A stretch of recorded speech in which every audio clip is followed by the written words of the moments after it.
നിയമസഭാ തിരഞ്ഞെടുപ്പ് തോൽവിക്ക് പിന്നാലെ CPM പത്തനംതിട്ട ജില്ലാ കമ്മിറ്റിയിൽ നേതൃത്വത്തിനെതിരെ അതിരൂക്ഷ വിമർശനം. സർക്കാർ മുൻകൈയെടുത്ത് സംഘടിപ്പിച്ച ആഗോള അയ്യപ്പ സംഗമം പാർട്ടിക്കും സർക്കാരിനും വലിയ തിരിച്ചടിയായതായി യോഗത്തിൽ വിമർശനമുണ്ടായി.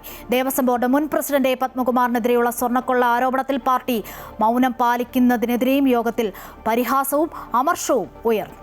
തിരഞ്ഞെടുപ്പ് തോൽവി അവലോകനം ചെയ്യാൻ വിളിച്ച പത്തനംതിട്ട ജില്ലാ കമ്മിറ്റി യോഗത്തിലാണ് സർക്കാരിനെതിരെ അതിരൂക്ഷ വിമർശനമുയർന്നത്.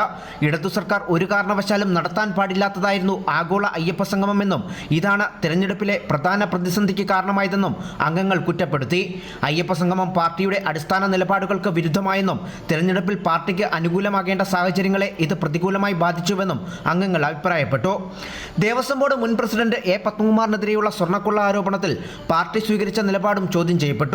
പത്മകുമാറിനെതിരെ നടപടിയെടുത്തിട്ടുണ്ടെങ്കിൽ അത് പത്മകുമാറെങ്കിലും അറിഞ്ഞോ എന്ന് അംഗങ്ങൾ പരിഹാസരൂപേണ ചോദിച്ചു. വീണ ജോർജിന്റെ സ്ഥാനാർത്ഥിത്വവും പിണറായി വിജയനെ പ്രതിപക്ഷ നേതാവാക്കിയതുമായി ബന്ധപ്പെട്ട മുൻ തീരുമാനങ്ങളും ജില്ലാ സെക്രട്ടേറിയറ്റിൽ നേരത്തെ തന്നെ ചർച്ചയായിരുന്നു. ഇതിന്റെ തുടർച്ചയായാണ് ജില്ലയിലെ പാർട്ടിക്കുണ്ടായ തിരിച്ചടികളെക്കുറിച്ച് ജില്ലാ കമ്മിറ്റി ഗൗരവകരമായി വിലയിരുത്തിയത്. പറയാനുള്ളതെല്ലാം മുഖം നോക്കാതെ തുറന്നു പറയാൻ സംസ്ഥാന നേതൃത്വം നൽകിയ നിർദ്ദേശത്തിന്റെ അടിസ്ഥാനത്തിലാണ് താഴെത്തട്ടിലുള്ള നേതാക്കൾ നേതൃത്വത്തിനെതിരെ പരസ്യമായി രംഗത്തെത്തുന്നത്. വരും ദിവസങ്ങളിൽ ശക്തമായ തിരുത്തൽ നടപടി വേണമെന്നാണ് ജില്ലാ കമ്മിറ്റിയിലെ പൊതുവികാരം. അമൃത ന്യൂസ്, പത്തനംതിട്ട.